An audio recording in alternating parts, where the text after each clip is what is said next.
It's time for Wretched Radio with Todd Friel. Personalize, sympathize, destigmatize, then terrorize. This is Wretched Radio, the second video produced from TED Talks. You know, the pseudo-intellectual lectures that are given to really groovy progressive people, challenging our old foundational principles, looking at life from a new, on the right side of history angle. This is the second presentation on pedophilia. What's the matter with that, Friel? So they're talking about pedophilia. No, they're not talking about it. They're promoting it. They are trying to make it normative. You're about to hear the devil. I'm sorry, that's not her name. Sorry, it's Madeleine Van Der Brueggen. Sounds an awful lot like awfully dark thinking. She's a psychiatrist. She's also a criminologist. She's from the Netherlands, Dutchland, if I'm not mistaken. And she works with the police to deal with pedophiles. And so what you're about to hear is a woman trying to look like she's opposed to pedophilia, but for it at the same time. How does she do that? She distinguishes between imposed pedophilia, forcing yourself on somebody, versus the good type of pedophilia. If you get consent from a 5-year-old, then love is love. That is how she seeks to not look like a monster, although, frankly, if you can't say what you're about to hear is indeed demonic, I don't know what is. So she looks like, hey, I don't want little kids getting hurt, but hey, let's not be so taboo-y about pedophilia. And you're going to hear the classic, have we not seen this play run before? The classic way that liberals go about changing culture, morals, and values. Step number 1, we need to personalize the issue. Do you know somebody who has a sexual proclivity? Imagine how horrible that would be. And there are so many of them. There are 30% of the population, so we were told, is homosexual. How can we deny so many people their right to be intimate with others? International research repeatedly portrays that 0.5 up to even 3% of our male population has some form of pedophilic interest. 3%? That's so many people who have to live in the closet. How could we be so barbaric to keep them from expressing themselves? What's the first step in changing a worldview?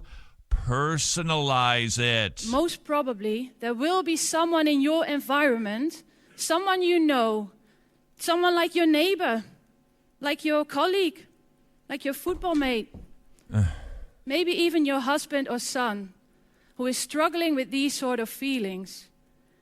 The only thing is, you don't know about it.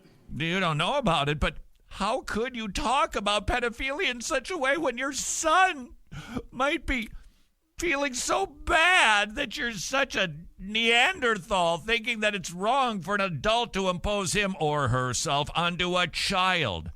How do you get people on your side? You have got to personalize it so that they start to sympathize with these people. Because even though these percentages are massive, most of these people know that they have feelings that they should repress. So most of these people don't act out on it. They don't offend. Oh, no. Which is great, isn't it? Oh, no, but the problem is, these people can't talk about their feelings because they know that they will be hated for it. Oh. First of all, little straw man, hated? Who hates a pedophile? Nobody's hating people. But this behavior that she is trying to bring into the sunlight so that they can live appropriately is redefining ethics and values and morals. And she is doing it with the classic sympathetic approach. These poor, poor people. I truly do believe that every person is longing for love at some point in their life. Mm-hmm. And what if this love that you really wish for will forever be impossible? That must be a really lonely situation to be in. These poor, poor people. They must be so lonely. What is she driving at? She's going to tell you the criminal pedophilia, when it's not with somebody's approval, that is bad. But when it's with approval, then it's just fine. Now she's also going to bring in, biology. You know, born that way. It's scientific. Listen for a key phrase, because this is where the whole battle will be won or lost, where children will either be abused or protected. 2 words, sexual orientation. If pedophilia becomes just another sexual orientation according to the DSM, the Diagnostic Statistical Manual, then it's just love is love. They're just expressing themselves. After all, it's just their sexual orientation. And how can we keep these people, so many of them, from love? From an emotional point of view, I can kind of understand that you would want to eliminate these people from society. Okay, stop. What do you mean eliminate them? We're just going to walk around and start mowing people down? Nice hyperbole. However, it doesn't make sense. Oh. And that's because we're talking about biology. We're talking about a sexual orientation, something that we simply cannot change. And on top of that, every day, new people are born with the same difficulty. There it is. It's just a sexual orientation. If that catches on, if that is legalized in the DSM, which is the way this works, as soon as the psychologists say, yeah, it's just it's a sexual orientation, you're off to the races. If this takes hold, it's game over. Bestiality, the whole shebang. We are not at the bottom of the barrel, but we're getting awfully close, aren't we? We're at the dregs now, aren't we? This is Madeleine Van Der Brueggen giving a TED Talk on pedophilia, trying to make us feel bad for how we view pedophiles. What we think about when we hear about sex offenders is what we see portrayed in the media. And the media usually reports about the most extreme cases, the real violent offenders. Yeah. Those people that are portrayed as monsters and less than human. Yeah, and they're not all that way, you know. They're not all monsters. Okay, good. They don't act on it. That's nice. When you get angry, hopefully you don't murder somebody. You don't act, but that doesn't mean that murder is suddenly a good thing and an acceptable thing. Just change the sin for another sin, and it becomes ridiculously obvious that her argument is totally fallacious. Rape. Let's use rape, madam. Look, the only thing that you people see on the news are just the extreme cases of rape. Do you know how many people have rape inclinations? Maybe you know somebody. How could you possibly cause them to suppress their desire to rape people? It's ridiculous, and it is an effort to normalize what should be obvious to everybody. Pedophilia is bad, but not when you personalize it. And now I hear you think, yeah, but you know what? Whoever the offender and whatever seriousness the crime, they should still all be punished for it. Yes.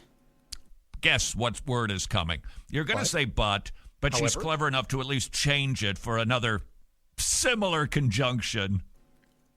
But what if this time the offender is your neighbor, your colleague, your football mate? What if this time the offender is your husband or son?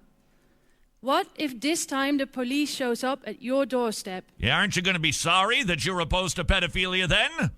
When your child who's committed a criminal act, violating a young child sexually, aren't you going to feel terrible about that? Madeleine Van Der Brueggen, trying to get us to sympathize by personalizing the argument. Step 3, you got to destigmatize it. We tend to think in stigmas.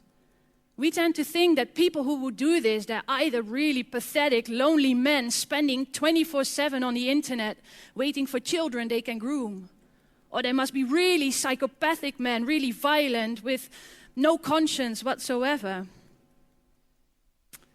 I can tell you from experience, this stigma is simply not correct.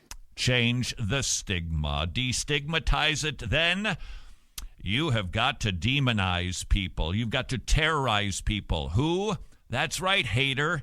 You, Christian. So how can we be open about a problem now? How can we break the taboo? Well, first of all, let's stop with hate. Let's stop with negative vibes in the media, and let's stop with throwing rocks at offenders' houses. Yeah! Because it's not going to take us anywhere. It's never going to solve this problem. Personalize, sympathize, destigmatize, and then terrorize those of us who at least still have an ounce of common sense and care about the well-being of children. Start calling us haters, apparently pedophobes. That is how the world changes its culture. This is Wretched Radio.